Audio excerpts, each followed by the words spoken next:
किसी साधु महात्मा को या कोई घर में मांगने के लिए आता है तो आटा चावल दाल या कुछ भी भिक्षा देते हैं, तो अगर उसको बेच के अगर मदिरा पान करता हो तो गलत है। आप भी गलत फल के भागी बनेंगे। इसीलिए हम प्रायः सबसे प्रार्थना करते हैं, कोई मांगने आता है रोटी दाल पालो, आप ठंडी लग रही है, आपके पास कपड़ा नहीं तो लो हमारी जैकेट ले लो, पहन लो। आप अगर बीमार हो तो चलो मैं औषधि दिला दूं तुम्हें। इतनी सेवा तो हम कर सकते हैं। इसके आगे रुपया हमें जहां देना है वहां बहुत होश में देना है, और ये बेच लेगा इसको भी बहुत होश में देना है, क्योंकि वो शराब पीता है, मांस खाता है, तो उसके भागीदार हम भी तो बनते हैं ना। इसलिए दान सुपात्र को देना चाहिए।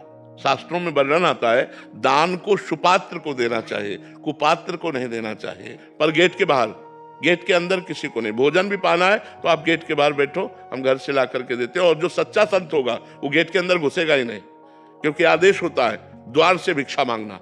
द्वार के अंदर घर में प्रवेश करने के लिए गुरुजन निषेध करते हैं कि किसी भी गृहस्थी के घर में प्रवेश मत करो। उसके दरवाजे पर जाकर राधे श्याम बोलो, जोर से आवाज बोलो, वो जो दे दे भिक्षा वो लेके चले। अगर बोले तुम्हें श्राप लगेगा, अगर इतनी सामर्थ्य होती तो घर घर भटकते काहे को।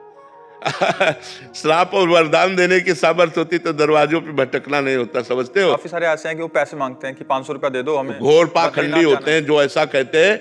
ये वृंदावन में दर्शन हुए थे, किसी ने एकदम से आपसे शब्द बोला, मतलब कि अगर नहीं करोगे तो ये आपके साथ कष्ट होगा।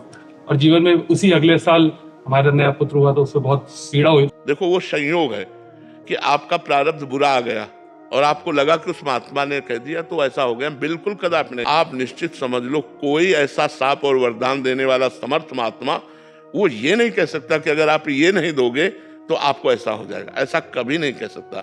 मांग सकते हैं। ऐसे भी महापुरुष भी होते हैं जो भिक्षावृत्ति से आते हैं, तो वो बहुत संतोषी होते हैं।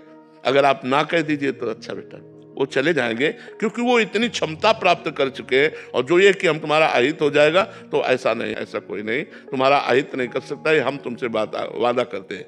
हाँ, गृहस्थ धर्म में एक आतिथ्य धर्म है। आए हुए अतिथि का सत्कार करना, अपने दरवाजे पे जो मांगने आया है उसका आदर करना। तो हम प्रियवचन तो बोल सकते हैं। पहला आदर होता है प्रियवचन, राधे श्याम, हाथ जोड़ लिया, राधे श्याम, आइए आइए, क्या सेवा करें, हमें 5000 रुपया दे दो। नहीं, पानी पियोगे आप, भोजन पाओगे, नहीं, फिर हम रुपया नहीं दे सकते। खत्म खेल। कोई अपराध आपको नहीं लगेगा, क्योंकि आपने पहला आदर किया है उनका। निरादर किसी का ऐसे नहीं, किसी भले वो भिक्षुक है, किसी भी तरह का है,